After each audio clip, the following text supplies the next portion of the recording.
आगामी कार्यक्रम प्रायोजित किया है जॉयस मायर मिनिस्ट्रीज के मित्रों और सहयोगियों ने।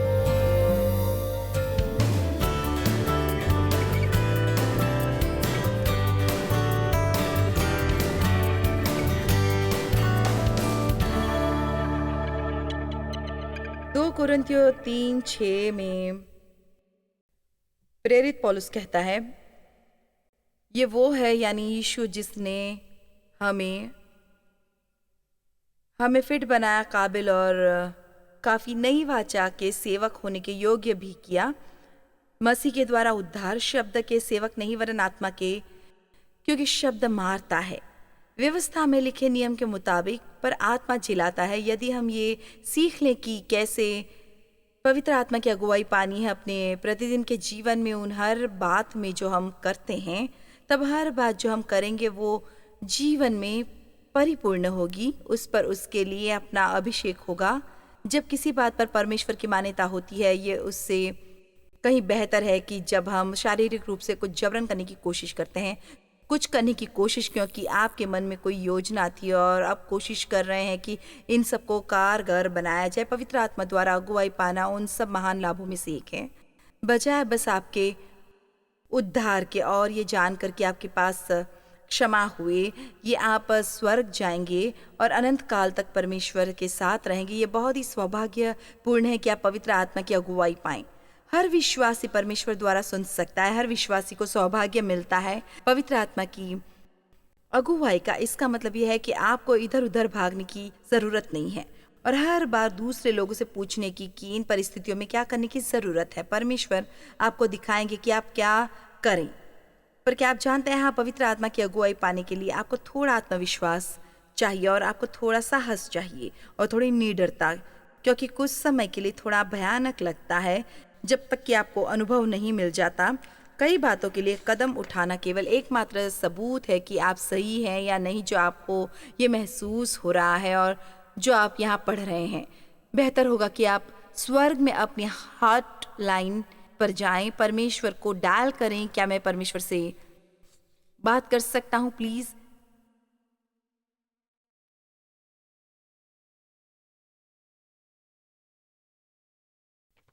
हे परमेश्वर, आपसे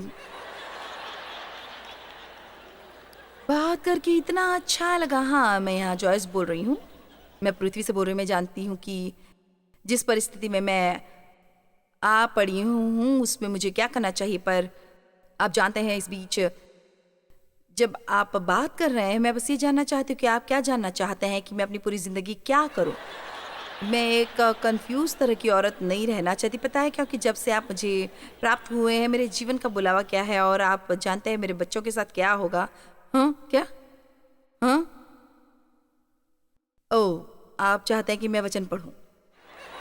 ओ, ओ, मेरा मतलब है कि आप चाहते हैं कि मैं इस तरह व्यवहार करूं जैसे मैं इस पर विश्वास करती हूँ। ओ, आपने अपना पवित्र आत्मा मुझ पर डाला है और आप चाहते हैं कि मैं सीखूं कि पवित्र आत्मा से अगुवाई कैसे पानी है।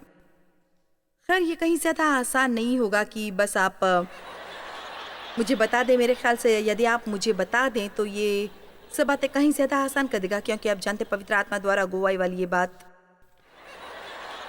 ओ, ओ, ओ, ओ, ओ, ठीक है, आप जा रहे हैं। ओके, आपने पहले ही मुझे एक बार बता दिया है। ठीक है, मैं समझ गई। ओ, ठीक है, प्रेम करती हूँ प्रभु, बाय।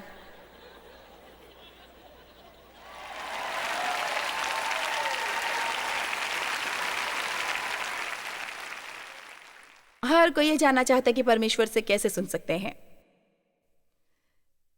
ये बेहतर होता है प्रभु यदि हम स्वर की हॉटलाइन कर सकते और एक फ़ोन कर सकते। और कई बार मैं प्रभु से कहती हूँ, यदि बस आप आए और यहाँ बैठे बस 5 मिनट के लिए, तो मेरी पूरी डील यहाँ सुधर सकती है। पर जानता है, ये बहुत दिलचस्प है। परमेश्वर कुछ बातों में सचमुच बहुत रहस्यमयी है, जिसका दरअसल मतलब यह है कि आप हर बात समझ नहीं सकते जो वो आपके दिमाग के साथ कर रहे हैं। हम सचमुच आत्मिक प्राणियों की तरह, हमें ये सीखना पड़ता है कि कैसे कार्य करना है और आत्मा में रहना है। हमें ये सीखना है कि आत्मिक रूप से बातों को कैसे समझना है। और ऐसा लगता है कि जैसे परमेश्वर के लिए ये कहीं ज़्यादा आसान होगा यदि वो हमें बता दें, पर वो चाहते हैं कि हम खोज करें। वो चाहते हैं कि हम विश्वास में चलें और ईमानदार रहें। वो चाहते हैं कि हम सीखें, बढ़ें और फैलें और बाहर कदम बढ़ाएं और कई बार गलतियां भी करें और उनसे सीखें और पीछे हटें और फिर दोबारा बाहर निकलने से ना डरें। और आप जानते हैं क्या, यहाँ हर व्यक्ति सीख सकता है कि कैसे पवित्र आत्मा द्वारा गतिशील अगुवाई पानी है, जिसका असल में मतलब है कि परमेश्वर से सुनना। पर आप ये नहीं कर पाएंगे निठल्ले बैठकर और हर एक से पूछकर कि आप क्या करें। आपके जीवन में ऐसी ऐसी परिस्थिति है, आपको परमेश्वर के साथ बात करनी होगी। वचन को जाने, सीखे कि कैसे शांति में चलना है और आप पवित्र आत्मा द्वारा अगुवाई पा सकते हैं। पौलुस ने कहा कि अब ये हमारा काम है, नए वाचा के सेवक के रूप में अब लोगों को ये मत समझाओ कि पुरानी व्यवस्था के नियमों के द्वारा ये अगुवाई पाए। हम अभी भी नैतिक नियमों पर चलते हैं, ये अब हमारे हृदयों पर लिखा गया है। पर हमें पुरानी वाचा की व्यवस्था द्वारा अगुवाई नहीं पानी और ना ही उन नियमों द्वारा जो हम बनाते हैं। और कई बार डिनोमिनेशन रिलीजन के नियमों द्वारा भी हर एक के पास बहुत से नियम और कानून जिन पर वो चाहते हैं कि हम चले। पर पौलुस ने कहा, मैं यहाँ आपको ये सिखाने आया हूँ कि पवित्र आत्मा द्वारा अगुवाई कैसे पानी है। और तो इसलिए ये एक विषय है जिस पर आज हमें बात करनी है कि कैसे स्वयं के लिए पवित्र आत्मा द्वारा अगुवाई पानी है। वचन 7, यदि मृत्यु की ये वाचा जो व्यवस्था के अधीन जीवित थी, जिसके अक्षर पत्थर पर गोदे गए थे, व्यवस्था की कार्यशैली यहाँ तक तेजोमयी हुई कि मूसा के मुंह के तेज के कारण जो घटता भी जाता था, इजरायली उसके मुंह पर दृष्टि नहीं कर सकते थे। यदि आप इस घटना से परिचित नहीं है, मूसा सिन्ने पर्वत के नीचे आया व्यवस्था ग्रहण करने के बाद, जो अंत में खत्म हो गई। हालांकि व्यवस्था अपने आप में पूर्ण और संपूर्ण थी, क्योंकि मनुष्य उसे पाल नहीं सकते थे। ये असल में उनको मृत्यु देती थी। और इसलिए तब भी जब मूसा ने वो व्यवस्था और वो सिस्टम ग्रहण की, उसके चेहरे पर इतना तेज था कि उसे एक पर्दे से ढकना पड़ा। तो वो कह रहा है, यदि उस व्यवस्था ने उस तरह का तेज दिया, वचन 8, तो आत्मा की वाचा और भी तेजोमय क्यों न होगी। ये आत्मिक सेवकाई जो बनी है कि मनुष्य ग्रहण कर पाए और पवित्र आत्मा द्वारा कार्य निर्देशित हो, तो आत्मा की वाचा को और अधिक तेजोमय होना चाहिए। क्या आप जानते हैं, हमारे जीवन में हमें बहुत ही तेजोमय अवसर मिला है। ये कितनी सौभाग्य की बात है कि हम कह सके कि परमेश्वर का आत्मा मुझ में रहता है और मुझे ये हमेशा मालूम हो जाएगा कि हमें क्या करने की ज़रूरत है जब मुझे कुछ करने की ज़रूरत होगी, क्योंकि परमेश्वर मेरा नेतृत्व करते हैं और मेरा मार्गदर्शन करते हैं अपने वचन और आत्मा द्वारा। चलिए परमेश्वर के लिए स्तुति करें।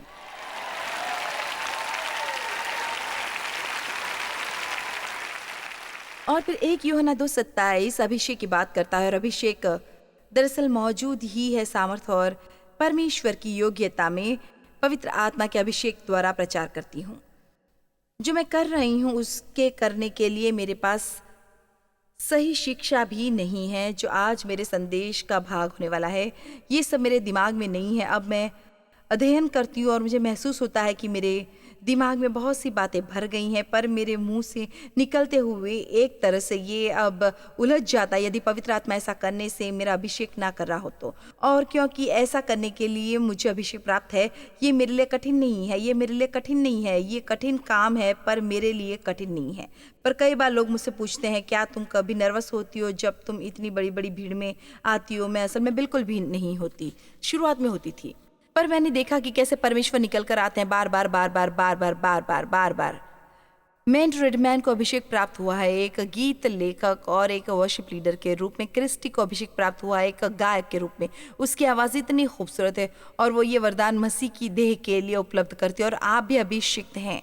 शायद आप माँ या पिता बनने के लिए अभिषिक्त हुए हों, या एक बिजनेसमैन या एक इंटरसेसरी प्रेयर करने वाला व्यक्ति, या वो भी शानदार लोग जिन्हें मदद करने को अभिषेक प्राप्त है। ओ माय गुडनेस, हम क्या क्या कर सकते हैं। मैं बस मदद करना चाहती हूँ। मुझे मददगार लोग बहुत पसंद है। मेरा मतलब मैं पागल हो गई हूँ गुस्से में। बहुत अरसा पहले यदि मेरे पास सहायक ना होते, मैं कुछ भी करती, और जितना ज़्यादा मेरी उम्र बढ़ती है उतना ही ज़्यादा सहायक चाहिए होता है। मेरा मतलब मैं काफ़ी दिलचस्प बातें करती हूँ, जैसे फ़ोन भूल जाना या भूल जाना कि मुझे किस दिशा में जाना है। और मेरा मतलब है कि मैं कसम से मैं होटल रूम से निकलकर गलत दिशा में चली जाती हूँ। मुझे पता ही नहीं मेरी समस्या क्या है। मैं बाथरूम में भी भटक सकती हूँ। परमेश्वर का धन्यवाद है कि उन्होंने सहायक दिए। 1 यूहन्ना 2:27, यदि आप जल्दी से उस पर नजर डालें, परंतु तुम्हारा वो अभिषेक जो उसकी ओर से किया गया। और मुझे ये शब्द बहुत पसंद है। आजकल आप इसे ज्यादा नहीं सुनते, पर मेरे लिए ये पवित्र आत्मा का मरहम है। ये ऐसे जैसे ये मरहम है, ये ऐसे है जैसे कि मैं ये कर रही हूँ और आप कहते हैं मैं जानता हूं कि परमेश्वर चाहते हैं कि मैं इसे साफ करूं। मेरा मानना है कि आज मैं इसके लिए अभिषिक्त हुआ हूं, तो मैं आ गया, मैं इस जगह को साफ करूंगा। अभिषेक केवल सेवकाई के लिए नहीं होता, अभिषेक होता है आपके जीवन के हर दिन के लिए और हर उस काम के लिए जो आप करते हैं अपने जीवन में। पवित्र आत्मा का सेवकाई को इतना ज्यादा आत्मिक ना बनाएं और उसे इतना बढ़ चढ़कर आत्मिक लगने वाला ना बनाएं ताकि ये हमारे लिए हमारे प्रतिदिन के जीवन में कुछ भी प्रैक्टिकल ना कर सके। आपके पास वो सामर्थ्य है जो सब करने के लिए आपकी ज़रूरत पूरी करता है और आप आत्मा द्वारा निर्देश प्राप्त कर सकते हैं। आप जान सकते हैं कि कब आप जान सकते हैं कि सुधरना कैसे है और कब उन पर दया दिखानी, ये बहुत ज़रूरी है। पर क्या आप जानते, कई बार आपको आपकी समस्या किताबों में नहीं मिलती। और मैंने 4 बच्चों को पाला है और हमारे पास ऐसी कोई किताब नहीं। और हमारे पास एक पेरेंटिंग बुक थी जो कोई डॉक्टर ने लिखी थी, कोई स्पॉक नामक व्यक्ति ने, और वो इतनी मोटी थी। मेरा मतलब अगर आपको किसी तरह की समस्या है और आप उस किताब को टटोले तो वो कोई ख़ास प्रैक्टिकल सलाह नहीं देती थी बच्चों के बारे में। और मेरा पालन पोषण एक संपूर्ण मूर्ख के रूप में हुआ था। और फिर भी पवित्र आत्मा की अगुवाई में मैंने 4 बच्चों को पाला जो आज परमेश्वर की स्तुति कर रहे हैं। मेरा मतलब है, तो मुझे देखिए, मेरी ओर देखिए। क्या आपने मुझे सुना? आपको डरने की ज़रूरत नहीं है कि आप वो करने के काबिल नहीं जो आपको करना है और जो आपके सामने आया है। यहाँ आज कोई है जिसे ये सुनने की ज़रूरत है। आपको इससे डरने की ज़रूरत नहीं कि आप उसके लिए सक्षम नहीं जो आपने करने का सोचा है। यहाँ तक कि वो बातें भी जो आपको पता नहीं, आप आत्मविश्वास में जी सकते हैं। किसी भी दिन जो कुछ भी मेरे जीवन में आएगा, मेरे पास पवित्र आत्मा का मरहम हो वो सब करने के लिए। मैं इसके लिए तैयार हूँ। मैं यीशु के नाम पर तैयार हूं। तो यह अभिषेक जो हम पर है, पवित्र नियुक्ति यानी अंशन जो उसकी ओर से किया गया, तुम में बना रहता है, स्थायी रूप से तुम में बना रहता है। तो परमेश्वर का अभिषेक तुम में है और वो यहाँ स्थायी रूप में रहने के लिए। और तुम्हें इसका प्रयोजन नहीं कि कोई तुम्हें सिखाए। अब इसका मतलब ये नहीं कि हमें शिक्षा का वरदान नहीं चाहिए या हमें किसी भी सलाह मशवरे की ज़रूरत नहीं होगी। पर यहाँ एक सामान्य सिद्धांत है कि आपको सारा समय किसी और के पास भागे जाने की ज़रूरत नहीं है ये जानने के लिए कि आप क्या करें। ज़्यादातर समय हम भागते हैं और दूसरे लोगों से पूछते हैं कि क्या करें। और यदि आपके जीवन की ओर देखें तो जाहिर है कि वो ये नहीं जानते कि क्या करें। इसलिए परमेश्वर के पास जाएं, वो जानते क्या जानते हैं। वरन जैसे वे अभिषेक जो उसकी ओर से किया गया तुम्हें सब बातें सिखाएगा। अब एक अंतिम शास्त्र वचन रोमियो 7:4-6। खैर ये अंतिम वचन नहीं है पर इस सेक्शन का ये अंतिम है।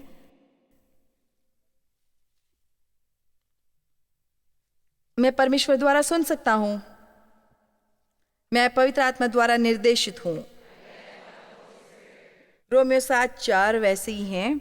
मेरे भाइयों, तुम भी मसीह के द्वारा व्यवस्था के लिए मरे हुए बन गए कि उससे दूसरे के हो जाओ जो मरे हुओं में से जी उठा, ताकि हम परमेश्वर के लिए फल लाए। अब इसका क्या मतलब है? सचमुच में वहाँ उपदेश देने की कोशिश नहीं कर रहे व्यवस्था और अनुग्रह के बीच। यदि आप व्यवस्था में जीने की कोशिश करें, यदि आप अपने जीवन के बहुत से नियम और कानून रखें, तो आप पवित्र आत्मा को सीधे बाहर निकाल देंगे और जल्दी ही वो बातें आपको मृत्यु की ओर ले जाने लगेंगी। और मेरे पास बहुत सी फनी और स्टोरीज है जो आपको सुना सकती हूँ। आज मैं अपने विषय पर ही बनी रहना चाहती हूँ। पर उस दिन किसी ने मेरे से उस ग्रुप में पूछा जो मैं प्रश्नों का जवाब दे रही थी, हर दिन तुम कितनी देर प्रार्थना करती हो और कितनी देर तुम आत्मा में प्रार्थना करती हो। और मुझे बहुत खुशी हुई कि उन्होंने प्रश्न पूछा, क्योंकि मैंने कहा मुझे पता नहीं। आप जानते मुझे क्यों नहीं पता? क्योंकि अब मैं और गिनती नहीं करती। नहीं, आप मुझे सुन नहीं रहे।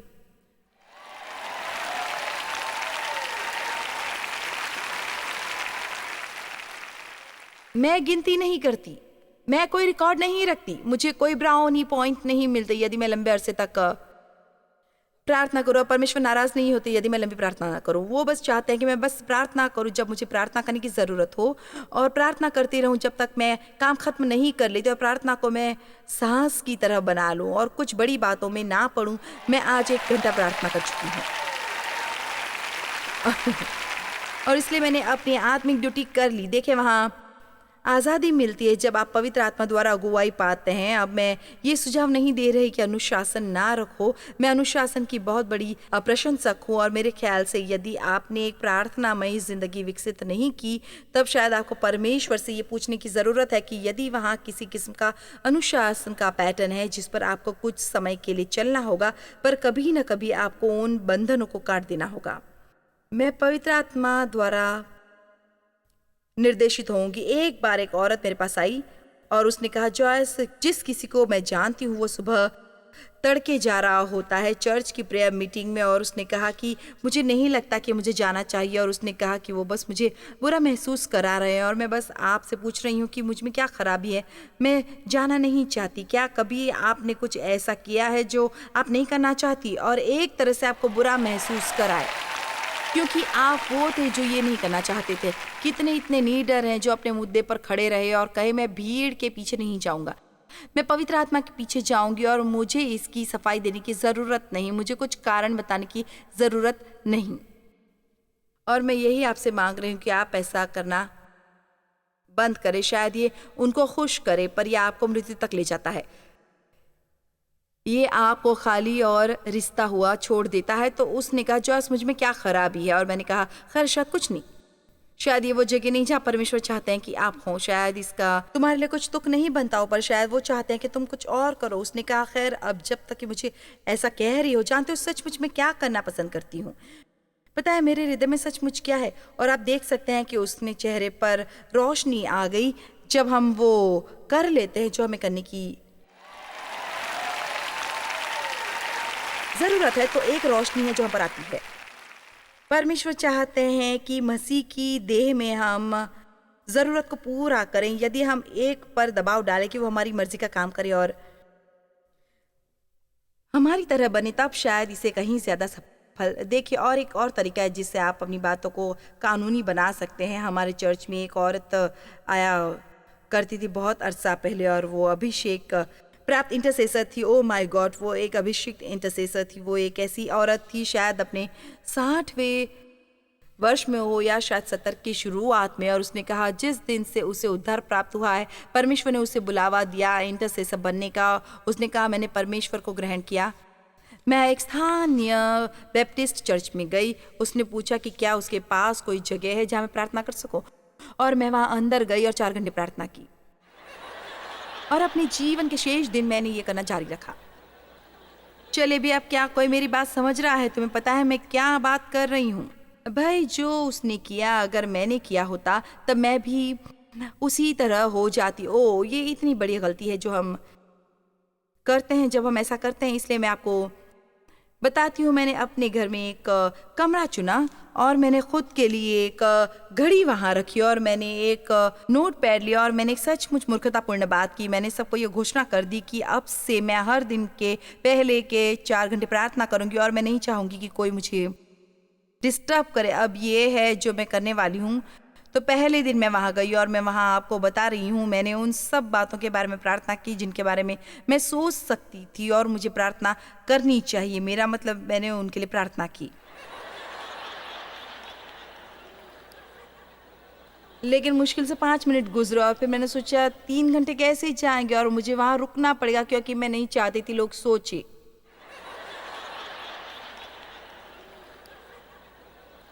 आप जानते हैं प्रभु,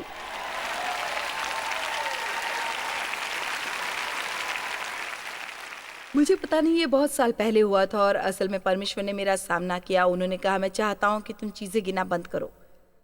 ये गिनना बंद करो कि तुम्हारी मीटिंग में कितने लोग थे। ये गिनना बंद करो कि तुमने कितने पत्र लिखे, तुम कितनी देर प्रार्थना करती हो और कितने अध्ययन पढ़ती हो। तुम ये खुद को इम्प्रेस करने के लिए भी कर रही हो, और मुझे ये बिल्कुल भी पसंद नहीं।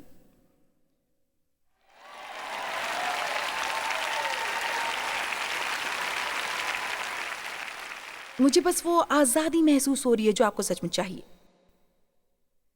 एक बार आज़ाद होने के बाद हमें उस आज़ादी में अड़िग खड़े रहना पड़ेगा, क्योंकि मैं आपको बता रही हूँ कि ये कानूनी दुष्ट आत्मा, ये कानूनी शैतान, वो धार्मिक चीज़ जो हम सब पर लटकी रहती है, वो हमेशा इसकी कोशिश करते रहते हैं कि नियमों का पालन ना करना सुरक्षित नहीं है, तुम्हें नियमों का पालन करना होता है। खैर, हमारे पास एक नया नियम है, हमारे पास एक नई व्यवस्था है, और ये व्यवस्था है प्रेम की। जब तक मैं प्रेम में चल रही हूँ तो मैं शायद ज़्यादा संकट में ना पड़ूँ। ये सबसे ऊंची व्यवस्था है। और हमें एक नया नियम मिला है, ये कहलाता है पवित्र आत्मा का पूर्वाभास और पवित्र आत्मा की अगुवाई पर चलना। पर जस्ट मुझे नहीं पता ये कैसे करते। क्या तुम जल्दी ही सीख जाओगे। तुम बाहर जाओ, ओ ये काम नहीं करेगा, या ओ मेरे ख्याल से मैं फिर से ट्राई करके देखती हूं।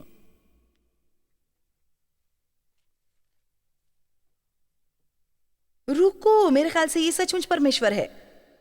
और मैं आपको सचमुच ही बता दूं, यदि परमेश्वर के साथ आपका रिश्ता एक्साइटिंग नहीं तो शायद यही वो बात है जो आपके लिए मिसिंग है, क्योंकि वो चीज़ जो परमेश्वर के साथ चलने को एक्साइटिंग बनाती है वो है आप दिन के बाद दूसरे दिन ये नहीं बता सकते कि पवित्र आत्मा क्या करने वाला है। पर यदि आप उनके पीछे नहीं जाते तो आपको कभी पता नहीं चलेगा, और यदि आप सचमुच उनके पीछे चलते हैं तो ये एक्साइटिंग होगा। मैं शर्त लगा सकती हूँ कि मैट, तुम्हें कभी कभी गीत मिल जाता है, जब भी तुम्हें कोई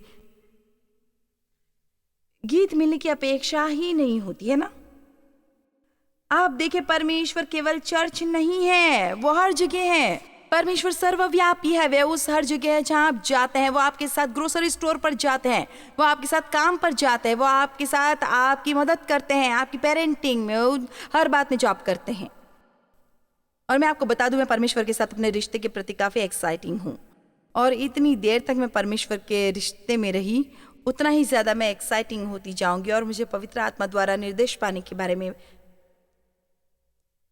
पढ़ना ज़रूरी है। रोमियो 7:5 मेरे ख्याल से हम इस वक्त है, क्योंकि जब हम शारीरिक थे तो पापों की अभिलाषाएं जो व्यवस्था के द्वारा थी मृत्यु का फल उत्पन्न करने के लिए हमारे अंगों में काम करती थी। ओके, अब इसका क्या मतलब है? जब आप किसी चीज़ को व्यवस्था बना लेते हैं कि इसे आपको करना ही होगा या ये आपको नहीं करना होगा, चलो कह लें या तो ये नहीं करना होगा। जैसे यदि आप मेरे साथ कमरे में होते और मैं कहती तुम देख रहे हो वहाँ वो दरवाज़ा, उस दरवाजे को तुम कभी मत खोलना, वहाँ ये देखने की कोशिश भी मत करना कि उस दरवाजे के पीछे क्या है। क्या तुम ये समझ रहे हैं?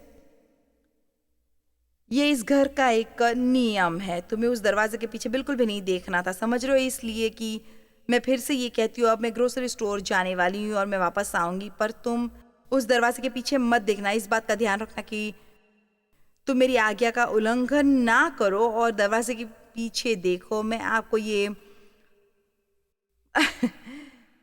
वादा कर सकती हूँ कि आप में से 99% लोग मेरे जाते उस दरवाजे के पीछे देखेंगे, और फिर आप ये जानेंगे कि ये क्यों आपके लिए मृत्यु लाता है, क्योंकि फिर आप दोषी महसूस करेंगे क्योंकि आपने वो बात की, क्योंकि आपको पता था कि आपको करना क्या है। और फिर जब मैं वापस आती हूँ तो आप ऐसे करेंगे कि आप मेरे से छुपते फिरे और मेरे से नज़र बचाते रहे। यदि मैं तुमसे कहीं पूछ लूँ कि तुमने दरवाजे के पीछे देखा, क्योंकि फिर आपको मुझसे झूठ बोलना पड़ेगा और फिर ये सब चीज़ों को और बदतर बना देगा। और खैर, हम बिल्कुल ऐसा ही करते हैं परमेश्वर के साथ अपने रिश्ते में।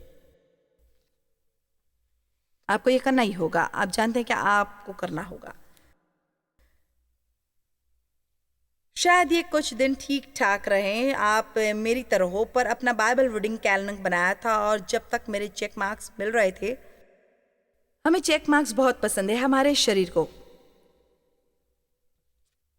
पर फिर जब मेरा शरीर थक गया क्योंकि मैं इसे व्यवस्था बना रही थी, और बाय द वे मैं हर दिन 6 अध्याय पढ़ती हूँ, पर मैंने एक बात भी नहीं सीखा। एक दिन परमेश्वर ने मुझसे कहा तुम्हें क्या सीखना है?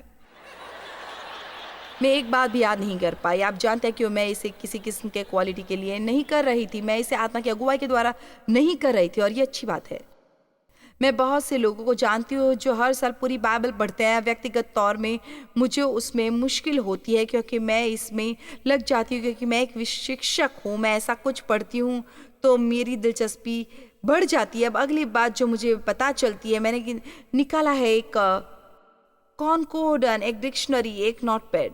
मैंने सोचा वाह, मैंने उस दिन के लिए अपनी बाइबल रीडिंग खत्म नहीं की थी, मैं अपना चेक मार्क नहीं लगा सके, पर निश्चय ही मुझे परमेश्वर से वचन प्राप्त हुआ। चले भी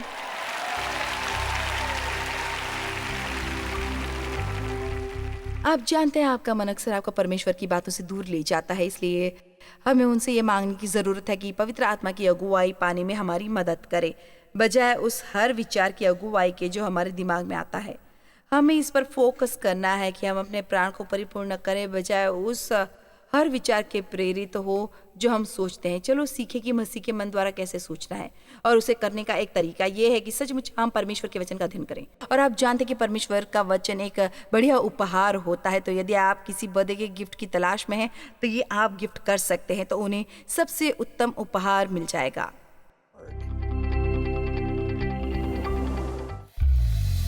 जॉयस मायर मिनिस्ट्रीज में आप हमारे लिए बहुत ही कीमती हैं, जितना कि आप जानते हैं। हम आपकी सराहना करते हैं और इस सेविकाई को दुनिया भर में संभव बनाने के लिए हम अपने दोस्तों और सहभागियों को धन्यवाद देते हैं। हम साथ मिलकर भूखों को खाना खिलाते हैं, गरीबों को कपड़े देते हैं और कई देशों में सुसमाचार बांटते हैं। अपना प्रार्थना निवेदन भेजने के लिए कृपया आज ही संपर्क कीजिए। हमारे स्रोतों के बारे में और भी जानिए। जॉयस की सभाओं की सूची देखिए हमारे साथ सहभागी बनने के लिए, क्योंकि हम दुनिया भर में मसीह के प्रेम को बांटते हैं।